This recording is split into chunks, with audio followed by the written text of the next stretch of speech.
Good night, Belizeans at home and abroad. This is the Belizean Affairs Show number 450. 450. My name is Leonard Brackett. I'll be a temporary chairman. And in the interest of timeliness, uh, we're going to start the show. And as the chairman is available and the other panelists becomes available, we'll bring them in on the show. But for right now, I'll just go ahead and do the preliminaries as we would normally do, which is to say a short prayer and then a short scripture reading, and then we launch the program. I'll just go ahead and bow my head and say a short prayer. Divine loving Father, once again we come before thy presence, asking that thou would hear our prayers, that thou would accept our humble expression of gratitude and thankfulness to you for giving us the privilege of life, and secondly, for giving us the opportunity to still be among our family members, friends, and loved ones on this day, for having granted us health, courage, strength, food, clothes, shelter, and all the other virtues that thou hast bestowed upon us. We pray that thou mayest bless our family members, friends, and loved ones, wherever they are, as if they were each mentioned by name and number. Thou knowest our hearts, our desires, even our most secret thoughts, loving Father. We pray that thou mayest bless our country of Belize, its people and leadership, that thou would bless this country as well, its people and leadership, and that thou would bless the rest of humanity, especially those people who are in war zones and areas where they're losing their limbs and lives, sometimes for no justifiable reason. We also pray that thou would continue to help those who are in hurricane areas and tornadoes and volcanoes and earthquakes and all manner of other pestilence on the face of this earth. Please grant us some reprieve. As we present this 450th program tonight, Lord, Father, we pray that thou must guide our words, our mouth. Whatever we have to say, may it accrue some positive public benefit to our people. And those whom we speak to and speak about derive the due benefits. For rest his mercies in Jesus Christ. Amen. I'll go ahead and do a short scripture reading. Let me see where I'm going to take it from. I think I might go to Proverbs or Ecclesiastes or one of those. Let me see.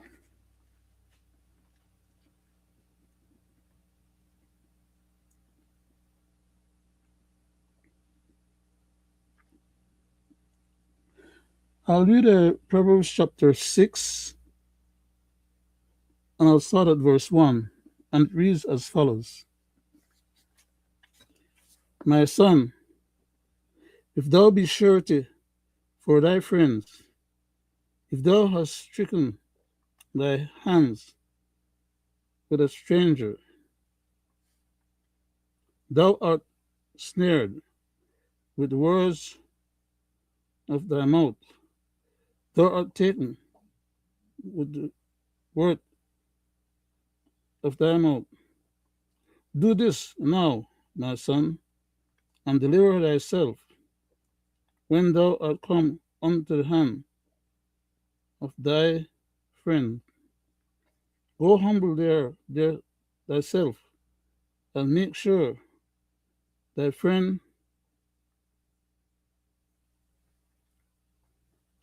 give not sleep to thine eyes, nor slumber to thine eyelids. In other words, if you get yourself backed up in a corner and you have offered yourself as a surety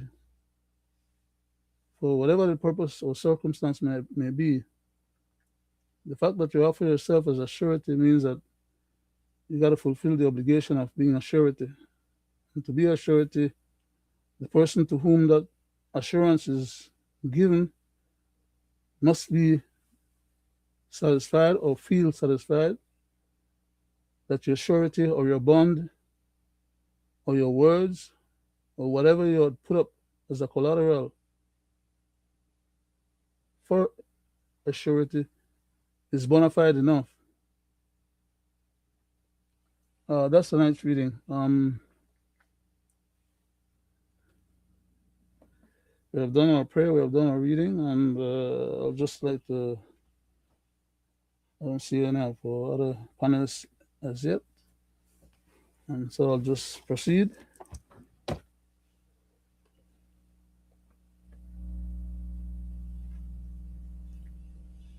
Um,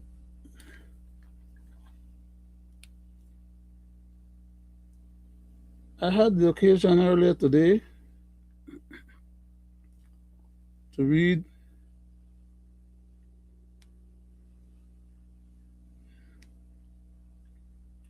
um, if you permit me just for a second, I need to launch the other part of the program on the next platform. Just please spare me a minute and a half.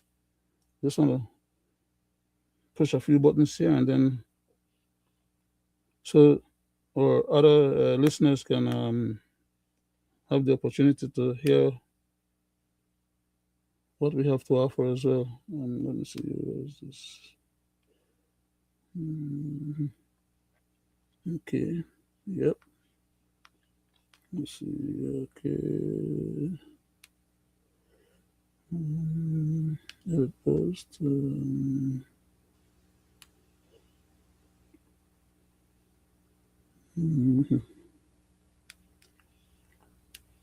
Okay.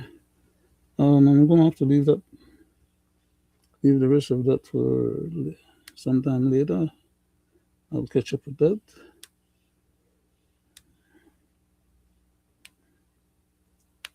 Okay, there we go. Thank you very much for allowing me to indulge in that part. Um, I have an item here. You had something.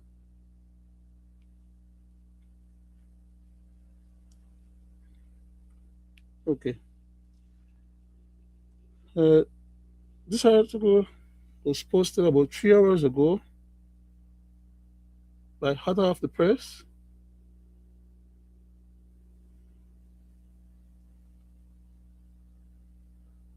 And the title of the article is,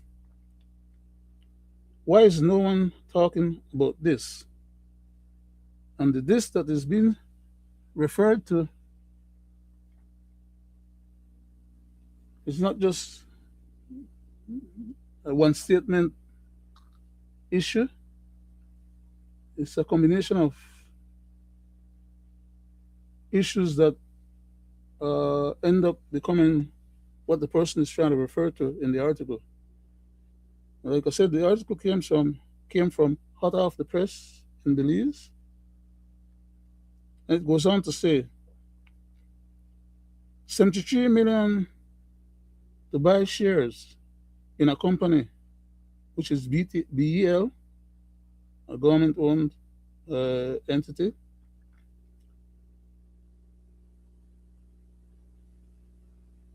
That is recording losses year over year. That is that BEL has been recording losses. The government just recently acquired some shares from the dam and has had privatized those shares with the hope of gaining back some money for having invested in those shares. And this issue is going to come down to something else that I'm going to hope to address before or during the course of the reading. But I'll just continue reading just to stay cogent with the article. And the person that wrote the article was Kenroy Westby, Mr. Kenroy Westby, inquiring as to why is no one talking about this. And he put in double exclamation, long past, alert. That is to imply it's long overdue that somebody should, be making some noise about this particular issue. he goes on to say, I tried to wrap my head around the PUP government, the PUP government in place as of now, and their business decisions, and I just cannot comprehend it. In fact, as a Belizean, it upsets me, he went on to say.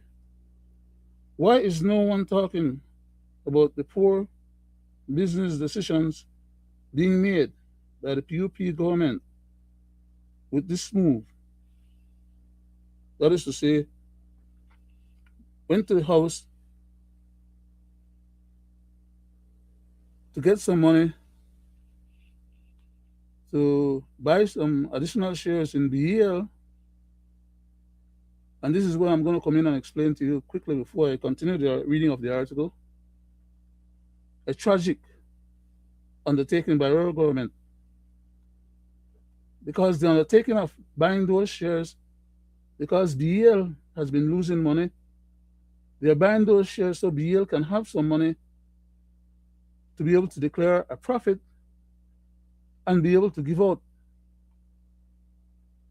to the private individuals who bought shares in the company, that being some of the government officials and some of their bodies, who are just using this tactic to allow BEL to have a positive cash flow and thereby being able to give out some. I think initially they had made the offer that people would get about 9% profit off their investment. So the grand idea behind this effort, which is not being explained to the public, is that they sold BEL as a money-making scheme. Okay? And BEL is not making the money. So the government has to come now and take money from the public, even while they don't have enough, while the economy is strained and stressed out, and while the cost of living has been raised because of the problems that we have been having with the fuel prices and everything else is going up.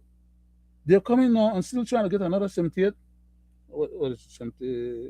Let me be specific. I don't want to quote the numbers. 73. Trying to take another $73 million to fatten the coffers of BEL so BEL can declare some profit so that they can share to their shareholders or give some benefits to their shareholders. The government should not be doing anything like that. As a matter of fact, when BEL had nearly the money, the government was never getting no money out of BEL. They always come up with schemes to figure out how to keep the money inside the company. As a matter of fact, they had a situation where they got additional, I don't remember how much it was from the Saudis. I think it was 70 million, 76 million US to build what they call it, a solar farm to get electricity from the sun. And the money was acquired, and as of today's date, the project is not completed, nor has it been started. And I don't know where the money went. And they got additional money when they sold those shares. I don't know where that money went either. But the government have the audacity now to come to the people and go to the house and demand that they get another $73 million so they can buy more shares into. We are not supposed to be backstopping the whole of that process.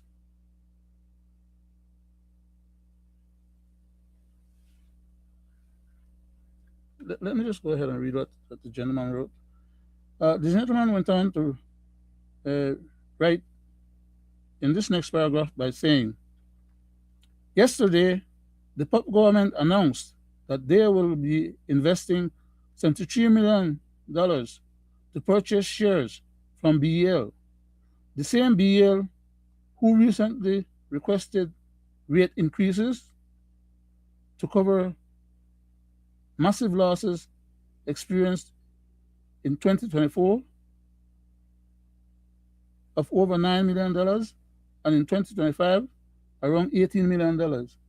So for the past 2 years, they've been experiencing lots of, losses, which is why I said that the government is injecting or infusing funds into the company in order for them to pay out dividends. That should not be happening. I'll come back to some of that at a future point. Let me just continue reading the gentleman stuff, because if the chairman shows up for tonight, then I might have to yield. I may not be able to finish up the whole of this. So in the meantime, since they haven't showed up yet, let me just go on with a little bit more of it. The gentleman went on to enumerate paragraph 1, paragraph 2, and others in terms of what he was trying to get at. And he went on to say under paragraph 1, why are we spending public monies to buy stock in a company that's recording massive losses and technology? A distributor at that, as BEL imports the bulk of our electricity from Mexico to the Mexican hydroelectric company. He went on to say under paragraph 2, why are we not investing those same millions into developing local generation facilities, storage, and reliability? We already took a $220 million to buy Fortis, which is the owners of the dam, the shares from Fortis. Now we are adding another $73 million, close to $300 million spent, and we still did not multiply or introduce new in-country power generation. Imagine what $300 million could do if it were invested directly into new local generation and storage itself of financial instruments, shares, and a company who basically, distributes power it doesn't even generate. So we are getting electricity from the Mexican dams, power plants, and we are generating a little bit of electricity from the dams that we got, that we paid almost $200 million for, and then we're now taking another $70 million to pay for shares or to buy shares in something that lost $18 million last year, and the year before what was it, 13, I think 8 million, yeah, 9 million to be exact. That's the number that was quoted. 9 million in 2024 and 18 million in 2025. And like I said, the money for the that we got from the Saudis for the solar farm to generate electricity, the project is not, as far as we can tell, it has not been implemented, and we are not generating any electricity from it yet. And it was a loan, so we're paying for that as well. And then the price of electricity is going up because of the price of fuel that is going up, the price of labor that is going up, the price of everything is going up. And who are the people that are getting, why is the government going to go and try and take out another $70 million out of the government coffers now, in order to pay benefits to shareholders. If the company is not making any money, it shouldn't be the government business to be taking public money out of people's hand, squeezing additional taxes out of people to try and put into the hand of the people that they conned into buying shares into something that was not properly structured. Not to say the least, that the same dam that they just bought for the $200 million, we could have owned those dams for about $5, $10, according to the agreement, within the next 5 years or so. Instead of buying it for the amount of money that we had to pay. And then without any consideration as to the fact that one of those dams are on an earthquake fault.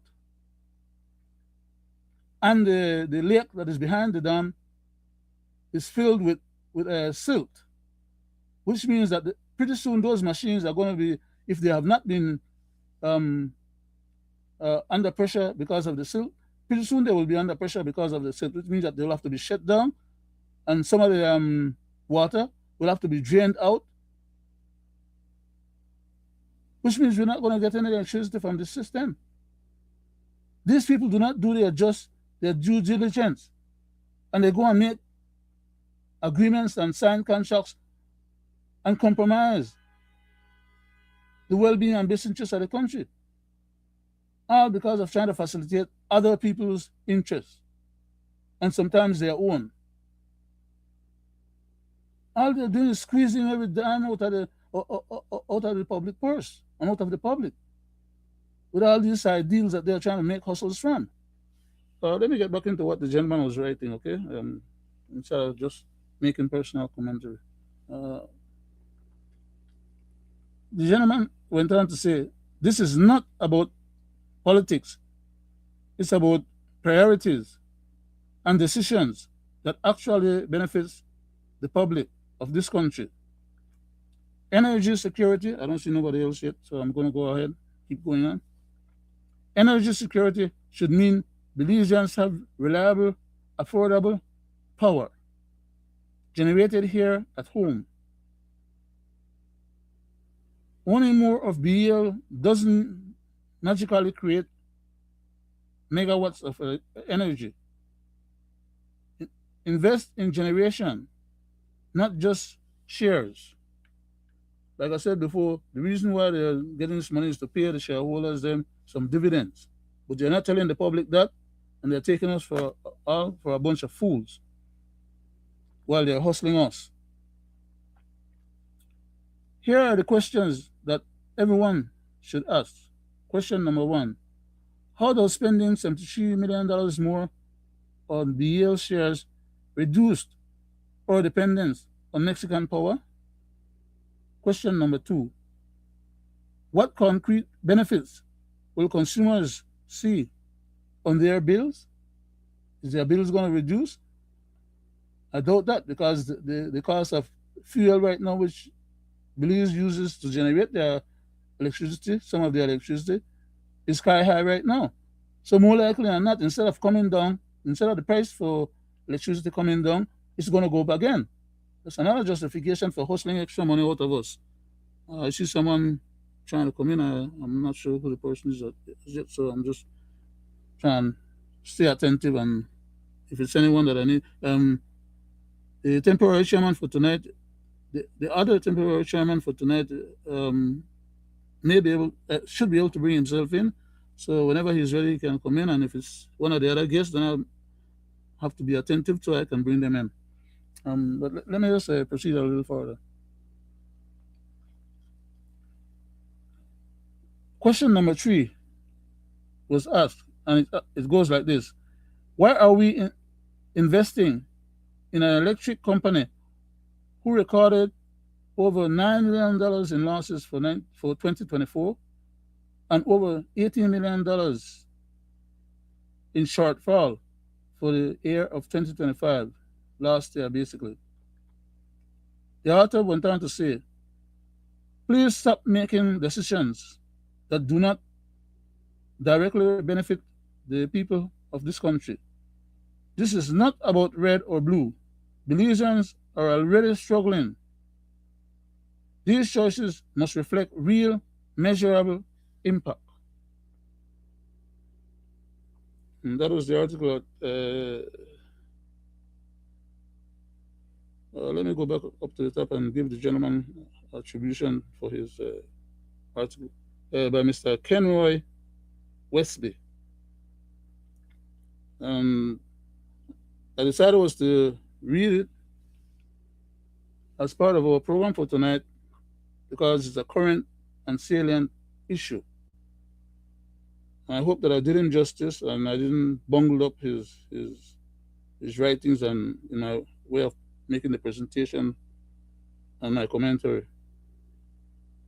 But it's really tragic to see that our government can get themselves into all these different side deals where millions and millions of dollars is being spent to accommodate just about any and anything that seems to be able to make a little profit for somebody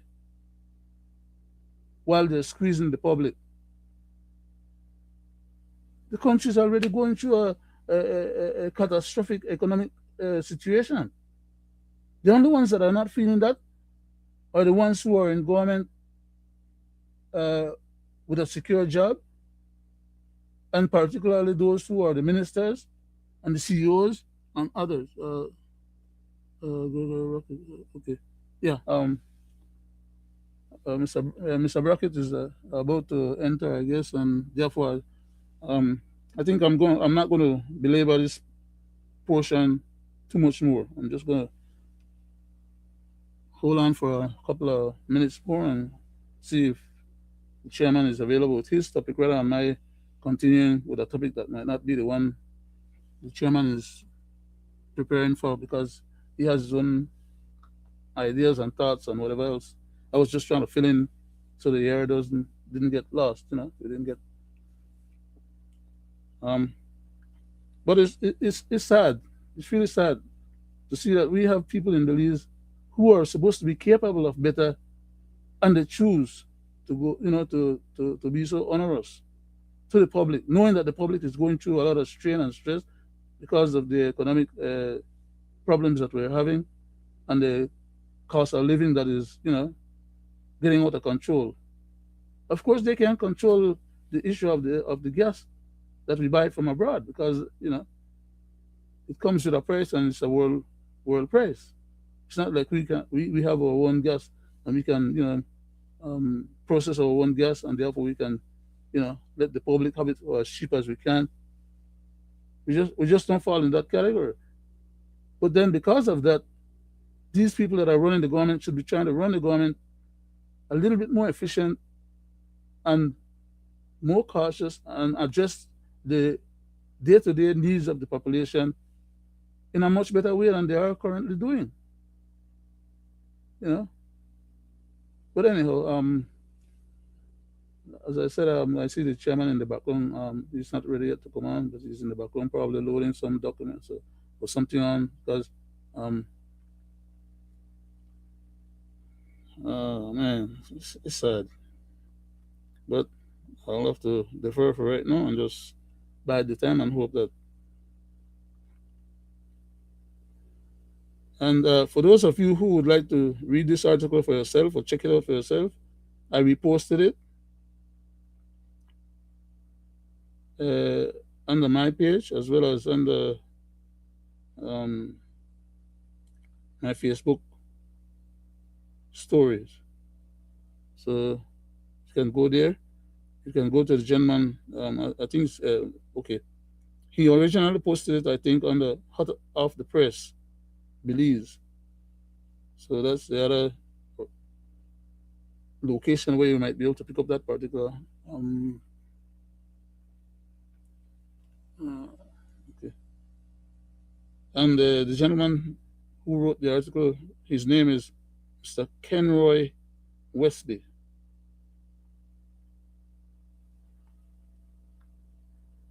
Thanks, Mr. Wesley, for having penned this particular article and putting it in the internet for us to be able to gain access to it. And in my case, having had the privilege to read it in public on our particular platform, I think it was worth and worthy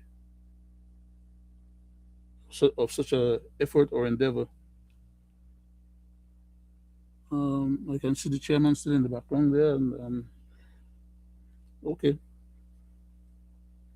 I think I'm killing a little bit more time than I need to, so I'll just go back to.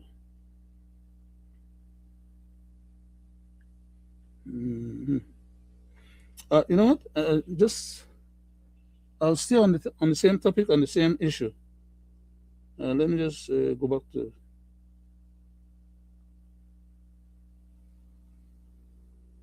You had something on the news. Yeah, I'll just. The chairman is not ready yet, and the other guests are not available yet either. So I'll just go ahead and Oh, okay. There was no. I thought that there was some commentary. I think it might have been on the original posting, and because I reposted and I was reading off of my reposting, I didn't get the privilege to. I did.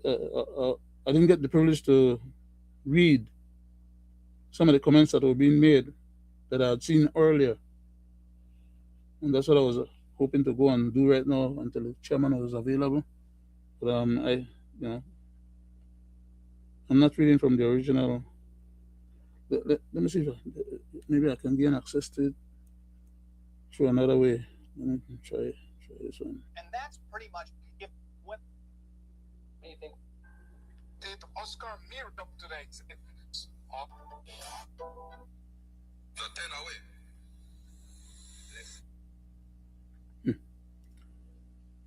You had something on the news. If the what, let us remember that.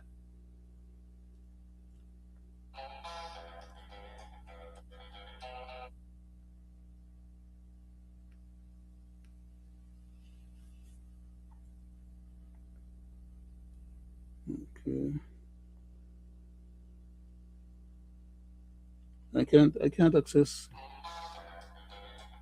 I don't have the ability to access that particular item, so I cannot go back. And On paper, the procurement looks. I'll just leave it alone for right now. Um, let me check and see something here. Uh, Mr. Chairman, you're not quite ready yet, huh? Sir? Good night, Mr. Brackett. Good Did you night, add sir. me just now? Yeah, I was just checking with you to see if you weren't quite ready. Maybe I could take another minute or so No, to talk that's about something okay. else. You already had me. I Oh, want okay. to say All good right. night. I want to say good night to you, the people at home and abroad. And I want to thank you for tuning in to this 458th edition of Belizean Affairs. I want to thank you, Mr. Brackett, for sitting tonight virtually with me. Thank you very I much. was in the background loading some videos, but since you added me, I am going to just go straight into the program because there's a few stuff I want to speak about tonight. And with that said, I want to go to the first video. On paper, the procurement looks meticulous. The tender document for Mira's fresh fruits and veggies outlines exactly what Minister of State Oscar Mira's Ministry of Defense was contracting to purchase to feed the army. The line items denote precision. Exactly 2,104 apples at $1 each, 1,000 pounds of bananas, 125 pounds of cauliflower. But while the products, the quantities, and the prices may have varied from month to month, the leaks from the SmartStream ledger show an alarming number of identical payments made to Minister Mira's sister Jenny. During the summer of 2023, the system processed 4 separate invoices across July and August. Different weeks, different reference numbers, but every single invoice was paid out for the exact same figure, $8,608.99. The end of July actually saw a double day when the same payment was repeated twice on the same day. The pattern might beg the question of how hundreds of pounds of highly volatile local produce add up to the exact same price 4 times in a row. But looking beyond that, our review shows this pattern was operating on a loop for years. In the early stages, the figure $5,025.74 appears at least 14 times under entirely different invoice codes. The sum $6,876.33 repeats at least 10 times.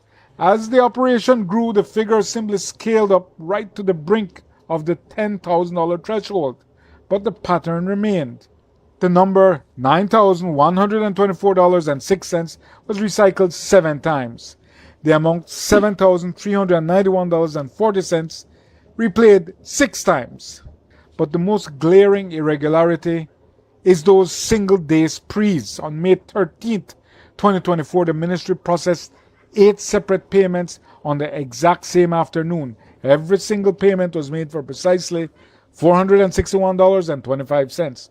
On August 19, 2025, a single run at the Western Regional Hospital approved 4 consecutive invoices simultaneously, each one for exactly $543.25. And last night we showed you that $18,000 payment that was blocked and split in late April of 2025. It wasn't the first time they used that exact formula. 2 months prior, the system ran the same numbers. Invoices 11448 and 11449 were pushed through back to back for $9,270.77 and $8,838.49. It's the exact same pair of numbers that we saw in the April split, down to the single penny. A striking pattern of repeat behavior leading to hundreds of thousands of dollars in payments over 5 years, all under the Ministry of Finance radar. And all paid out to the former Minister of State's sister, Jenny Mira, whose vendor number was much in use in the SmartStream system, appearing as many as 898 times in 5 years. We have only seen 497 entries valued at $1.7 million.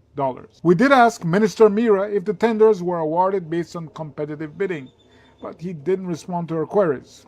The Mira family is well known to own and operate a vegetable stall in Belmopan. The big hustle. I want to say this to the people at home and abroad. Corruption and nepotism is a worldwide problem in different governments all over the world. I also want to say that while these may be allegations, you cannot or anyone cannot rightfully say that any minister or government official is involved until they are convicted by a court of law. I want to say also that this is nothing new in Belize. We have seen it from higher up in regards to contracts for the airport. We have seen misuse of funds. We have seen mislocation of funds. We have been heard over and over news media stipulating where cash funds are missing, like the immigration building, the bus company, Mm-hmm. the Toledo Teachers Credit Union, Mm-hmm. and even our own CIB office, who is law enforcement. It makes one tends to ask the question, when this occur at a place that is supposed to serve and protect? Are we really being protected constitutionally by the individual and this government who swore an oath to our Constitution? And tonight, that is the question I want to put out there. I go to you, Mr. Brackett. Thank you very much, Mr. Chairman. Um, I would like to say that you have enumerated a few instances in which, just as an example, in which financial crimes are being committed within the bounds of the government purview, and in some instances with high officials as well as low officials, such as small people in certain different government departments.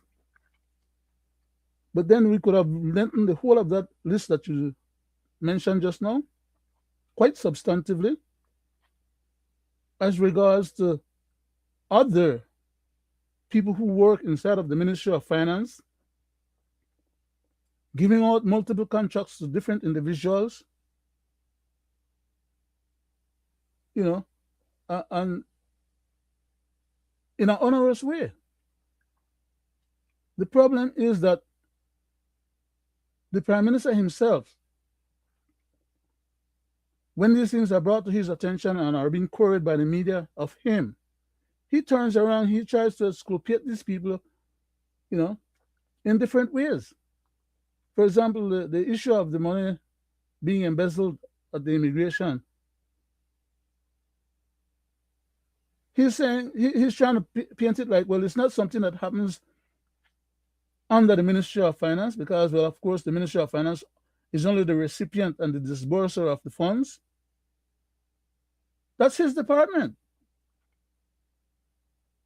And whether the immigration was, well, as a matter of fact, there was a time when the immigration was under his portfolio. Let's not forget. There was a time when he took the whole immigration office under his own portfolio. But the bottom line, as I'm trying to allude to just now, is that he does not want to take responsibility for and or spend any time looking into these issues in any serious way because he wants to distance himself from the act and the behavior of these individuals. The buck stops with him. And he should take his FIU unit and go into some of these different government departments and or investigate individuals who more or less to be involved in these activities, try and find some of the evidence to be able to convict some of these people so that others take caution and stop doing what they're doing. But so long as they are going to get defended and exculpated by the higher officials then in these various departments, then that is part of the reason why we have this matter going on for so many years and decades on end. Look at what's happening in the lands department, for example. Look at what's happening in the police department, for example. This issue about Mr. Mira giving contracts to his one family member to provide the provisions or the food or whatever it is for the police department and the BDF would not be so bad because those people are Belizeans and then they deserve to have jobs too. But so likewise are the other Belizeans who are being stiffed and are being boxed out. When these contracts are aggregated to family members without it being published and or without the other people being able to compete, they're just giving these contracts and the billings are run. Who's to tell how much more they're charging above the rate that probably somebody else could have been supplying those same items for? A little cheaper. because there's no competition, the implication is that the numbers could be different than what they ought to be, even if the people had gotten the job legitimately. The Constitution says that ministers and government officials should not bring their office into disrepute, and they should not do anything that is going to cause negative reflection on their office. But it's not just one person in this present PUP government that has negative stuff associated with their different departments that they run. It's becoming too repetitive, and people are being exculpated. And as a result, they feel empowered. They feel like there's no problem doing this kind of thing. They do it bold-facedly. I wish some of them will go to jail. Are you back, Mr. Chairman? Are you back, sir? Great. Thank you, Mr. Brackett. You're welcome, sir. I want to say this, right? At this point in time, as I said before, I see it as an allegation. And we cannot pinpoint or say that the minister was involved. We know that he was heading the BDF department. We know that contracts should go out and there should be vetting. So we cannot, as I say, point the finger exactly at him. But what we can say that it looks horrible bad. And in comparison, because I know Mr. Meir had said that he had a counterpart who was behind this in Mr. John Saldivar. And he went after Mr. John Saldivar being involved in scandals at home and abroad. But I want to also stipulate it that Mr. John Saldivar, regardless of what people may think, these are all allegations because he has never been convicted in any foreign courts or in any court in Belize. Mr. Chairman, he has not been charged, much less convicted. That is correct, Mr. Brackett. And that is why I am stipulating this, because there is a big difference in what we are speaking tonight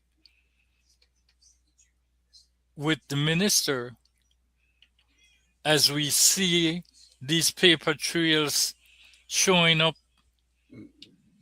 There is a lot of question that has to be asked. Let me go to the next step. I can only speak of things that are in my ministry and that I am aware of. We operate according to what the regulations are. And in fact, the team that's being built at the NBC, I can tell you, we have made it very clear to them that besides competence, which is very important, integrity is critical. A big thing that has adversely affected the industry has been issues where we can't have people who are doing their jobs fully and properly.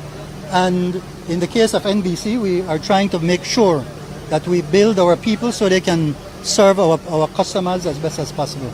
But do you agree that this is a long-standing practice governments before and the current government doing? Oh, you mean in the case of the... In the case of doing the transactions below $10,000 so it doesn't have to go through the scrutiny? Well, I am new to the government system, so I don't know if that's the practice or not. We are here to do what has to be done, and that's what we do. So I can only speak again to what we do, and we have to do what is right. It's just as simple as that. But there hasn't been any advice maybe from your senior colleagues being like, you know, you could do this, you could do that. If you want, you could send money through less than 10,000. Maybe they mentioned it to you? No, I hope you record this and you put this there. People know who they're talking to when they're talking with me, right? I have my standards that I have maintained before I came into government, and by the grace of God, we will maintain them until we finish our service to our people. That's how I operate, and I believe and I hope that all my colleagues operate the same way, because that's why we were brought into government, because people have confidence in us that we will do the right thing, and that's not hard to do if you just go to work and know that you're serving people. Then it's not hard to do at all.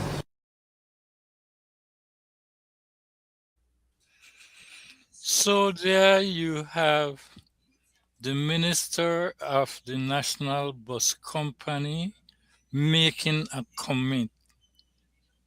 And I want to say, it is my belief that the comment that was made from him is a comment in denial, running away from the truth.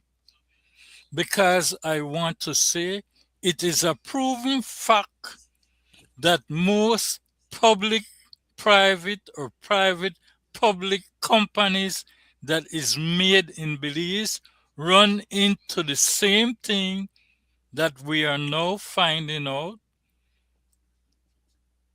with allegation towards Minister Mera has also been happening in past governments.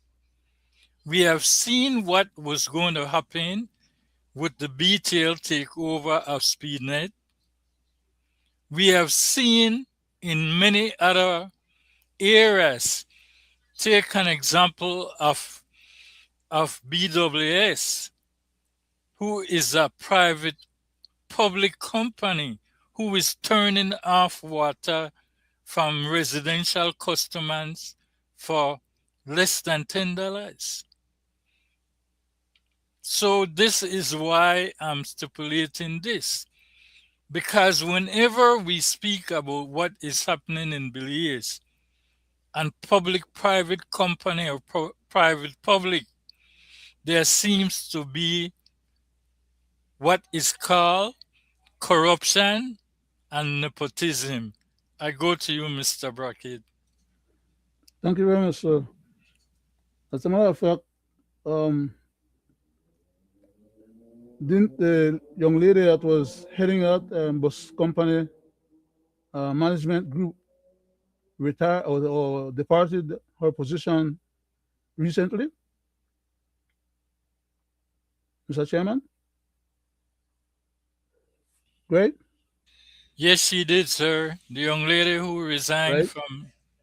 So is Mr. Zabani implying that he's not aware of that and that there must be okay, I'm sorry, Mr.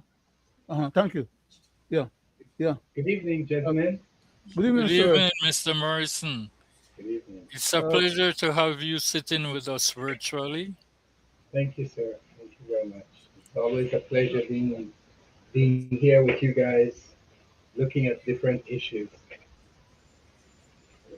Yes, sir. I proceed.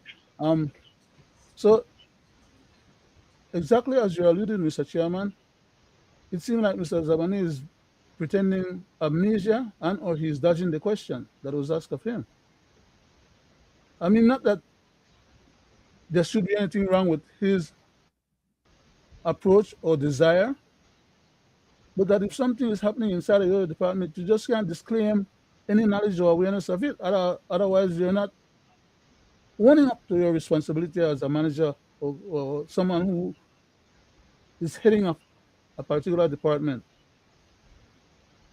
And I understand that people don't want to be seen on the wrong side, as he personally alluded as well.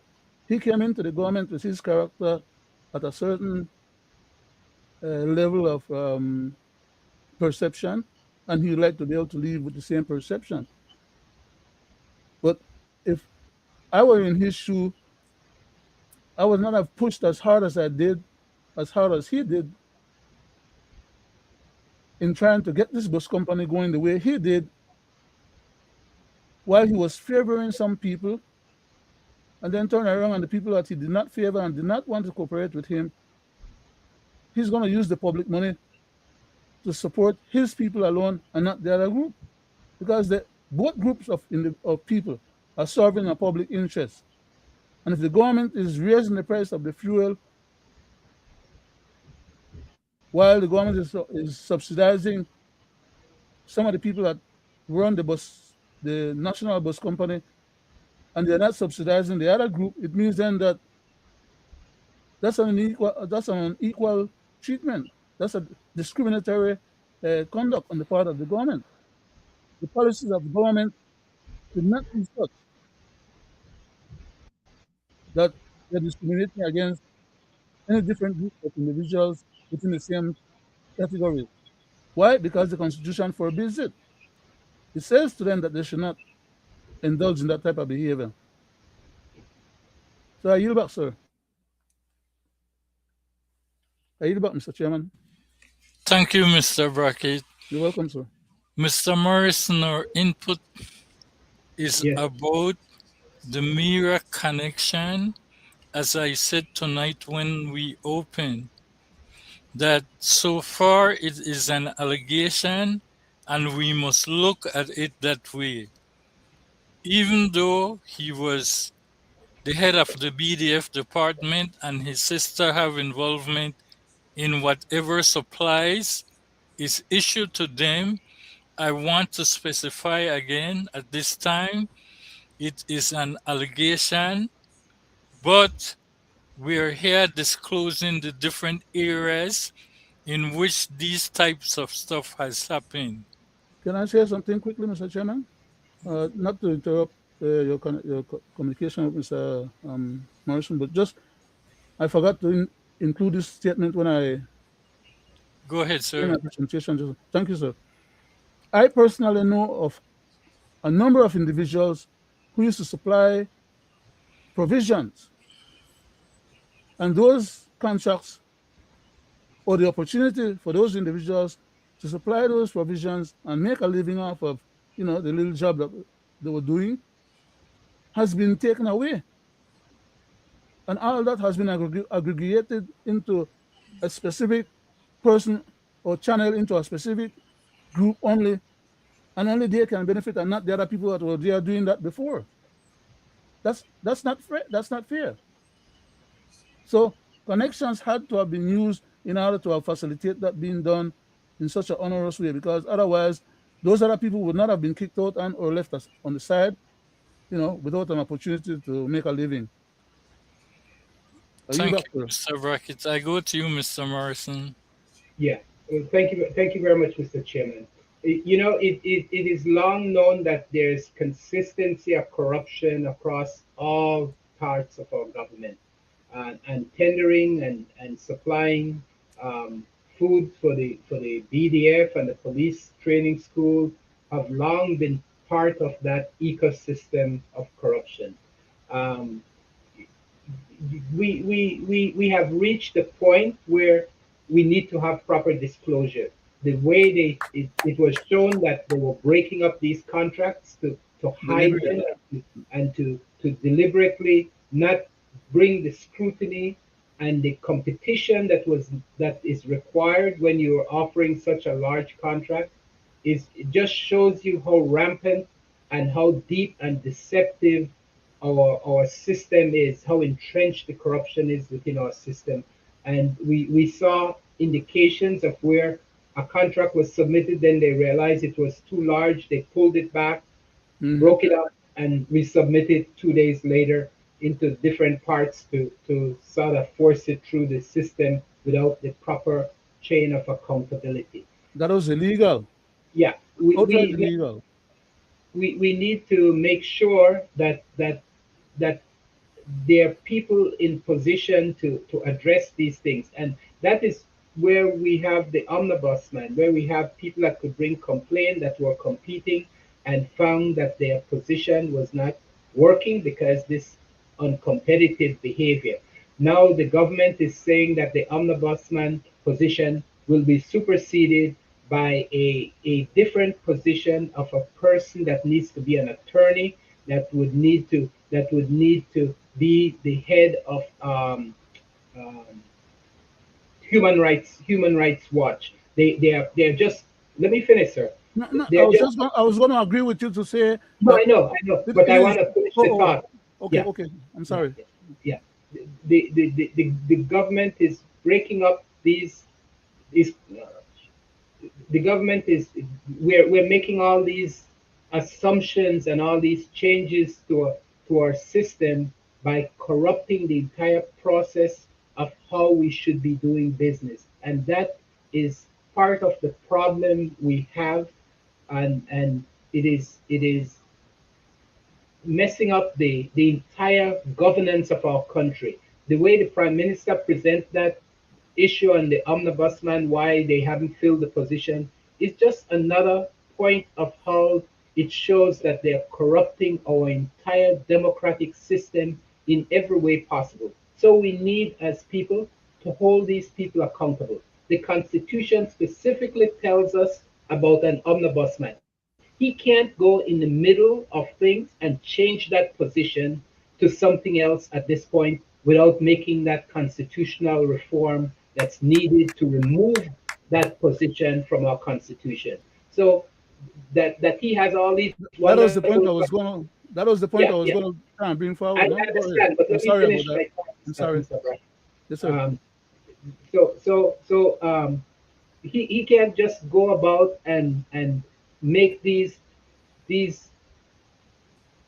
step into what is the legal process and corrupt it with what his thinking is and what his plan is. The specifics of how that office is to be governed is set out in our constitution. So he needs to follow the law and the constitution in that regard. Thank you very much. Sorry about that, Mr. Brackett. I just No, was. no, sir.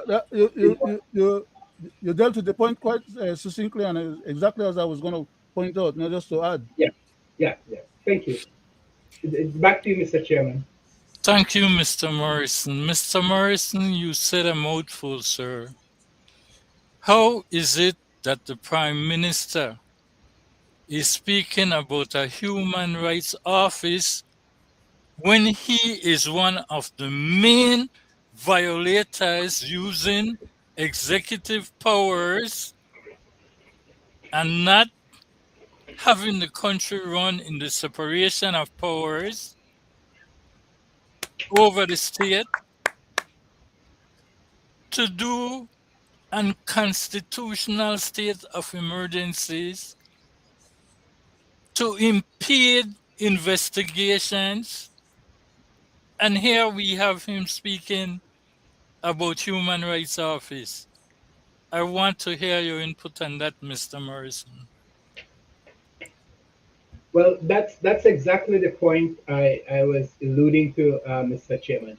The Prime Minister seemed to be befuddling everything. He's touching everything. He's running against everything, and all we are seeing from their behavior and action of his government at this time is corruption. We listed so many areas where there have been vast and deep corruption within the structure of our governance. I don't want to list them at this point, but at least I could think of 10 of them right off the top. The airport contract, the city council painting contract, Mhm. the hospital relocation contract, the Mhm. BTL contract, to buy BTL for BTL to buy his Smart. brother and his Smart. company. Yes, sir. All these are deep levels of corruption that should be concerning all of us. Then we see the real effect of these, the violation of the civil rights of Joseph Budna. He might be a very despicable person, and we wouldn't want to invite him over to our house or even meet him in the street. But he had a constitutional right that our government purposefully Well. violated Mhm. by removing him from our country and and exporting him to Guatemala. These are serious issues. And then when we see the condition and the situation with the omnibusman, yes, his term had expired and he may have some gripe against the government, They put him in there, they took him out, they didn't renew his contract. That's a whole different matter of concern. But what we have failed to do in so many instances is allow and live by the Constitution that is necessary to protect us all. We're looking now at probably possible corruptions with these contracts for the pharmaceutical, for the NHI. So there are lots of things that people need to be concerned about and need to be pushing on and need to be pressing government on to make sure that the government abides by its responsibility to serve the people and this nation. And we are hoping that the people will stay alert because there's a lot and lots of corruption. The bus company you guys mentioned, the way they quickly made that move. They had the purchase of just a few days ago, they had the bill for the purchase of the DEL shares. So there are lots of things going on that is is is spending millions and billions of dollars when on the other hand he tells you he can't support LIU for the poor young people that are participating. Nobody wants to give gang members money. Nobody wants to pay gang members, but if they can restructure that program so that we are getting a benefit for the money we are spending, that these people are performing some needed service and this money is helping them and their family and is buying food. It's not always just stopping them from going and fighting, but if economic condition is part of the reason why they are out there hustling and getting into conflict with each other over turf, and that could be alleviated by providing them some resource and provide work for them at the same time, then there's no reason why we should cancel that program outrightly. What we need to do is recognize where it works, where it fails, and restructure it accordingly so that it benefits both those individuals and the citizens that are spending this money and such. So that is my concern. And I think when he does it, he just looks at it from a black and white or a Spanish and white and black Creole situation. And that is where his focus is, and could just step out with no regard and declare the program as a waste of money and we spent 18 million. I think that $18 million may have been spent one of the most wisest spending we may have made. I'm not saying it is because I don't know the financing, I don't know who's getting the money, but I believe that putting that money in that community is of great benefit to release some of the stresses on those very poor families. Thank you very much, Mr. Chairman. Mr. Chairman, Thank you, Mr. can I add Morrison. something to what Mr. Morrison was saying just now? Just Go expand a ahead, little. Mr. Brackett. Um, the LIU money that the Prime Minister is talking about is not just only to pay the gang members them for the work that they are doing in the community, such as chopping the grass, cleaning out different lots, or cleaning out different drainage in certain community where they live.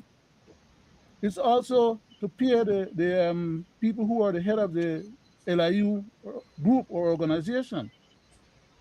Okay, those people get a stipend for the gas and for other different things in order for them to participate in that program effectively. The police officers, them and so on, who are involved with that organization, their salary is also included in that money that the Prime Minister is talking about. That number is an aggregated number that they pull together and just throw it there on the backs of these people saying, okay, well, that's the money that they're paying to these people. And it's not true. It's a partial truth.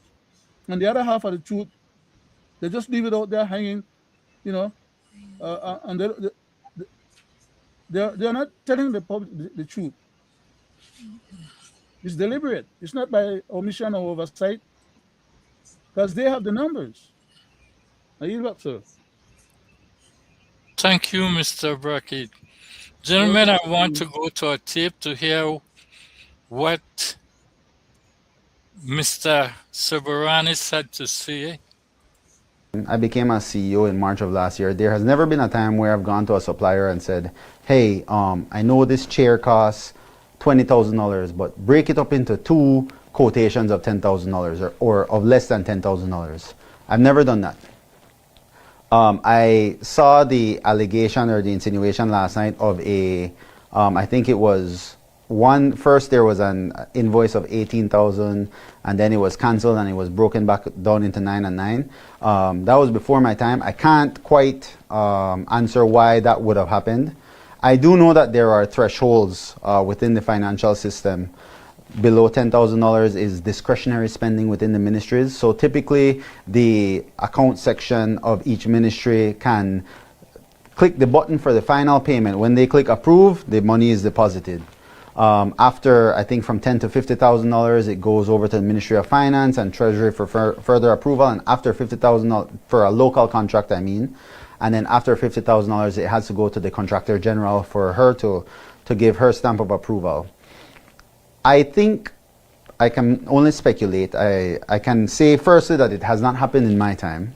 No, I can only speak of things that are in my ministry and that I am aware of. We operate according to what the regulations are. And in fact, the team that's being built at the NBC, I can tell you, we have made it very clear to them that besides competence, which is very important, integrity is critical. No, I hope you record this and you put this there. People know who they are talking to when they're talking with me, right? Gentlemen, I want to say this. We have heard this before from past and present government. We have heard this before when this same party was in power and it left us with a super bun. We have heard it when the last administration was in power and they left us with a deficit also from the Petrocarib money that was not justifiable spent. Mr. Morrison, I need to hear your input on that. Yeah, I remember on the eve of election, talking about Petrocarib money, when the government, instead of doing the worthy things of building new homes for people, they went out and said that we will cancel your debt for people that had previous loans. And I think that was the most self-serving, blatant, corrupt move of that administration. And it even had people that were big up in government breaking their loans and stuff and reducing it down so that they could qualify. When they had a $200,000 loan, I think the loan was like, if it's under $80,000, the government was going to pay it off with Petrocarib money. People that had $150,000, $200,000 loan would pay off a portion of it, get a loan paid off, and then have their loan under this amount so that it could be paid off by the government for that 70 or 80,000. So we've seen all levels of corruption at every level, and these were people that were big in government at that time. So we know that that corruption is practiced in all levels of our government. The Petrocarib money was intended to do new construction, not to pay off loans. It was to get new people into homes. Those people that had their homes that had loans, yeah, everybody struggles to pay their mortgage. It was the most self-serving, unfair practice of that Barrow administration that made that decision in the quick of election to garner favor from voters to say we will pay off their loan. If that money was spent in the proper way, the intended way, the constitutional way in which the loan the money was agreed to be used, was to provide and build new houses. What have happened to our government that they cannot build any homes for people? And even today we see them building little houses with little lots, 1 bedroom. I don't even know the size of these things. I don't even know if but they're costing, I think, based on when the government gives you the budget, of about $40,000. I'm sure the families that get them are very grateful for that space and that comfort that they now have. But I think in the on the part of government, it's a shameful exercise what they're doing and how they're spending the public money. So I would appeal to our government to start doing right by the people and really looking at how they are spending the people's money. Because we could do much better with the resources we have, and we could be a happier, more tranquil nation if the corruption and the level of deceit and malpractice that we have in every areas of our governance. And it starts from the clerk in one department, in the lands department, all the way up to ministerial level and CEO levels and such. And so it is intrinsic in the entire system. And we need, as a people, to hold these people that we elect and and we give governance power over us accountable. We need to adjust our judiciary system so that it is more independent of how these appointments are made. We need to start figuring why the government is preferring to bring in um, foreign attorneys into our and introduce them at such level within our judiciary. There's nothing wrong in having that match and that share of knowledge. We are part of CARICOM, we're part of the Caribbean, and there's nothing wrong in having that um, that sharing and hiving of knowledge that spreads across our region. But when we're appointing 60, 70% of our legal staff that the government hires from that area resource, then we need to figure out what are they really doing in terms of our governance and our judicial management. Thank you, Mr. Chairman. Thank you, Mr. Morrison. Mr. Brackett, I go to you. I'll touch the last subject first. Uh, that's one of my own personal peeves too, as a matter of fact, because in Belize we have a lot of lawyers, many of whom are senior lawyers and people who have experience behind them. And even if they were to be politically oriented or party oriented, the bottom line is that there's nothing wrong, as Mr. Morrison said earlier, for us to get some of these people to come in. But we shouldn't be doing that to the exclusion of leaving out our own Belizean people. That's my peeve. I think the government should be able to do better. And the only reason why they don't do better is because they want to have these other outside people, even though they are getting more out of the treasury to hire them than to hire the local Belizeans. They are more easily suborned in terms of having to come with a contract over their head and not wanting that contract to be disturbed. Whenever they have to rule on any case that the government brings to them, in most instances, they tend to lean favorably to the government. And since the Attorney General is the one who keeps their office in terms of interacting with the judiciary, then they curry favor back and forward, as happened in the Ramlogan case, the Jeremy Enriquez Ramlogan case, and as happened with Mr. Wade and his group case, and as happened with the Parker Smith and the other group case.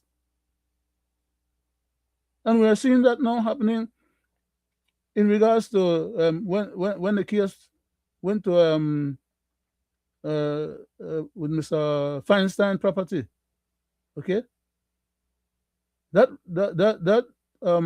stuff was worked out in such a way that Mr. Feinstein is now having to take his case abroad because he don't feel like he's getting justification through the system. The system is not like it used to be, and there's no settled law that you can depend on to say, well, this is what I expect, and this is how I expect that I'm going to be treated, and the system is you can measure the system.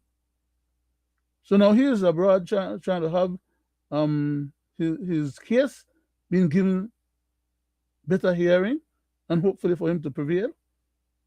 But I would like to go back to the original, to the other part of earlier before that came up before the legal part of it was discussed, and that is that the government should not be allowing itself to be found discriminating against its people.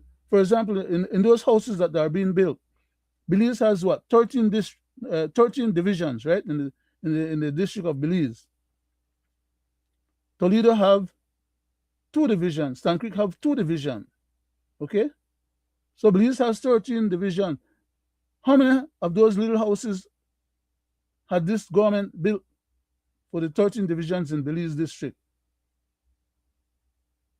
compared to how much they have built for the Stan Creek district or the Toledo district or the Orange Walk district or the Corozal district or the Cayo district? In the Cayo district, they have built quite a number of houses, a lot more than what they have built in the Belize district by virtue of the different divisions. Many divisions in the Cayo district have multiple of those houses, and in the district and the divisions in Belize, a few of them probably get 1 or 2. So it's not equitably being distributed around. As small as the houses are, like you said, Mr. Morrison, it is still the people probably still appreciate getting it. But how many buildings are being built, and how many Creole people are being relieved in Belize City? Those people who are living back up complex, and the ones who are living on those London bridges, how many of them get a house? They don't even get a land, much less a house. I was going to add that same point. I think they said. Go right ahead, sir. Go right ahead. Yeah, no, I was going to say that one of the complaints, your point is well taken, but one of the complaints I always hear is that the Belize district doesn't get it because there is no land to be given, and many of the land, when they try to do this type of program, is in some type of family dispute. So a lot of time they back off. But then that's the reason to give the people land out there. Lots of land in Belize that every person could get so many acres or whatever. So then we need to figure out, go ahead and survey the land and cut it up and put people on them. But I think for the most part, these constituencies are locked in voters. And so they don't want to remove the people from their voting list and give them land in other area because it disturbs their electoral plans. So that is one of the reasons that is definitely part of the equation as politicians look at it. They're looking out for their own political fortunes rather than for the interests of the people and the well-being and welfare of the people. Yeah. Sorry, thanks for giving me that chance. 100% correct, sir. Thank you. Gentlemen, I want to say this. I have said it many times on this platform that past and present government is failing us at external and internal policies, and government has never stand behind its people when it comes to official business and issue. I'm saying this to refer to the cane farmers who presently the government did not want to take the sugar industry to court, if anyone may recall that. But they proceed in defiance, and actually they had a great incoming ruling, and I want to go to the tape. We feel that justice is prevailing where it should. It's something positive for us as an organization, and it's very. It came in a right time when the farmers are getting desperate with everything that is ongoing, and plus that we are not getting any premium as yet. I think that this came right in time. So that farmers can see that something is being done. Nevertheless, we are not getting the fund as yet. This is just a first step towards what we have in court, but it is very important for us, the direction that the judge has taken with this. We have been respecting fair trade standards. We have been working. Nevertheless, we don't have any funds. We have been working in maintaining the certification, because we know that having the certification give us the opportunity to remain our association fair trade certified. So once we are certified, we know that there should be a guarantee that our organization should be getting its rightful premium as the other association. But as you see where things are at this point, well, because of not signing the letter of enhancement, we are where we are. But we hope that the courts can resolve these issues that we haven't been able to resolve amongst ourselves between the BSCP and BSI. Mr. Morrison, I go to you for a short comment. Okay. You know, our cane farmers have always been the hold down of our economy for many years. But I remember growing up when cane was king. Um, I have some particular issues with cane and its sustainability and the environmental impact it creates on the soil and stuff, the runoff, the manner in which it is burnt, and the effect of that.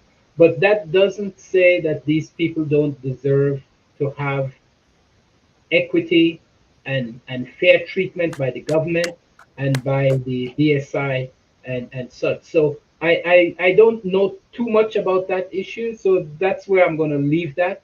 I believe that the government needs to treat them fairly. It needs to make sure that the market they participate in allows for their fair treatment and equitable distribution of the revenue, and that managing company shouldn't just be sucking the lifeblood out of those farmers. Thank you. Thank you, Mr. Morrison. Mr. Brackett? Thank you very much, sir. I've had some involvement up north with the cane farming people, and I'm aware that what happened when the Mr. Godfrey Smith, I think it was, that headed part of that legal battle between the cane farmers and the American company. When Mr. Maida went and made the statutory instrument to try and get the information from the company so that the cane farmers could have known if they were being cheated out of their the sharing of the revenues. Mm-hmm. And the bottom line was that because Mr. Smith was faster on his feet, he was able to prevail on a case that he should have actually lost. And I've said that quite a few times before now. And now we're finding out the attitudes that needed to prevail then during that particular case is just now coming to the forefront. That is that those people were being taken advantage of. And because the ruling was favorable to the BSI and ASR, they continue to muzzle these people, and they don't want to. They're trying to be punitive to the Cane Farmers Association and not giving these people their money for the cane that they have already delivered and got paid for. And the extra money that they're supposed to get now, to the special money that they set aside, they're trying to deny them that or not let them be able to get it. And the BSI wants to be able to keep that and give that as part of their shareholders' benefits. They're just constantly ripping off the people. And the Prime Minister is going ahead and making an arrangement with these people to sabotage the local cane farmers then, because the Prime Minister is getting pressure from the American government and the senator down in Florida there, and other people at the BSI American company then were pushing to put pressure upon Belize. Instead, the Prime Minister stand up for the Belizean people and the Belizean cane farmer and do his job and advocate correctly and work with a mutual beneficial agreement on behalf of the people as well as the company He let the company run roughshod over the people, and he cooperate with that. He comes out here and he have meetings with these people, and then he goes back and decide what he's going to do with the people then back there, and betray them. That's why Mr. Mai got into problems the last time with him, because Mr. Mai was making promises to the people based on what he thought the prime minister would back up. Then the prime minister betrayed all of them and didn't back them up. He left them out there cool. Yeah, I know that there was some dispute about the sharing of the bagasse revenue That's and another one. That's a different yeah, one.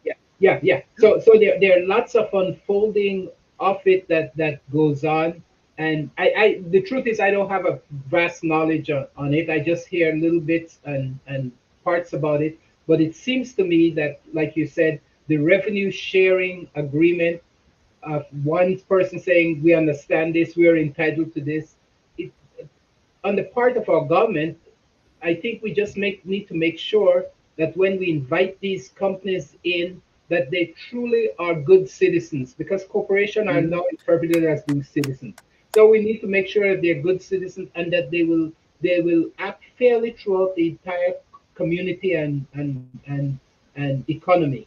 That they will pay fair wage, they'll buy stuff at fair prices, and that when you have agreements, that they'll be fair and that they will share the revenue as they're supposed to, and not just greedily want all of it for themselves. And so it is incumbent upon government to try and make sure that they be a truthful partner to both, because I know they're playing a very sticky role in terms of this, but they need to recognize that it's the local farmers that is their primary interest to protect in this, while also protecting the Belize economy against political stresses that could be caused from a foreign power. So I know it's a sticky thing, but it still needs to have the goodwill and the best exercise of governance from our prime minister and our cabinet.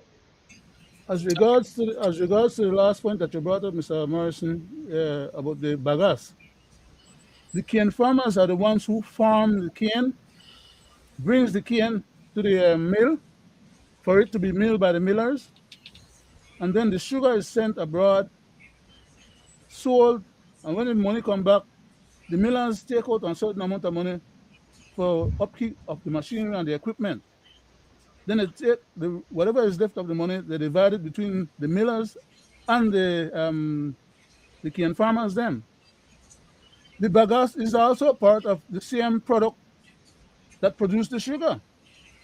It's just not sugar; it's the waste product, but it's still usable to make money. And when the money is made off of the bagasse, part of that money should go back to the cane farmer, legally and legitimately and morally and ethically and in any which way you look at it, because they are the one that produced it. But the BSI is and the ESR, they're trying to say, well, no, that bagasse is theirs and theirs only, because that's their property, which is incorrect. The cane farmers produce the property, and the agreement is that whatever economic development or benefits that can be derived from the cane as well as the bagasse, it should be shared with some equitable measures, and that's not what they want to do. They're Yeah. trying to chance the people. Yeah. But as I said, I still have problems with cane production because of its overall environmental impact and stuff. But I'll leave that for another time, because we're more focusing on the unfair treatment to the cane farmers at this point. Thank you, gentlemen. I want to say this. We have come to that time. We're over, but I don't see why the cane farmers should not be paid under the fair trade deal, because government has consistently been helping the corporation. Hmm. We have went from open sales of sugar. You cannot buy them no more in the stores a pound, 2 pound, to where they are placed in plastic bag. And it is the company who is making all those added on cash. Mm-hmm. So they should have paid him. With that, Mr. Morrison, I want to go to you for the closing, sir. Thank you very much, Mr. Chairman. And as always, it's a pleasure sitting in with you guys and to enjoy your discourse and knowledge that you share across this platform to people in the diaspora, as I am, and with those that resides in Belize. We come to you 3 days a week with information that we hope will trigger some action on your part, just inquisitiveness, because a people that asserts their right as citizens is a people that will ensure that the government will act in accordance with the wishes of the people and the Constitution. And so we bring you these points so that you will ask yourself the question, is our government doing for us what we are asking them or require of them? And when they fail to do that, we need to go and approach them and say, this is not what we elected you to do. This is what we would like you to do. And if the government is responsive to that, then it's a good government. It is a government of the people. If they fail to make those and recognize those behavior and act contrary to that, then we realize that we need to make changes when time comes. But the action of the citizens is to constantly stay engaged, to maintain that the government is responsive to them, and there are ways of doing that which we will talk about some other time, to make sure that the government stays engaged with the people and accountable. And not like the Prime Minister told us a couple of weeks ago that he doesn't have to answer all our questions.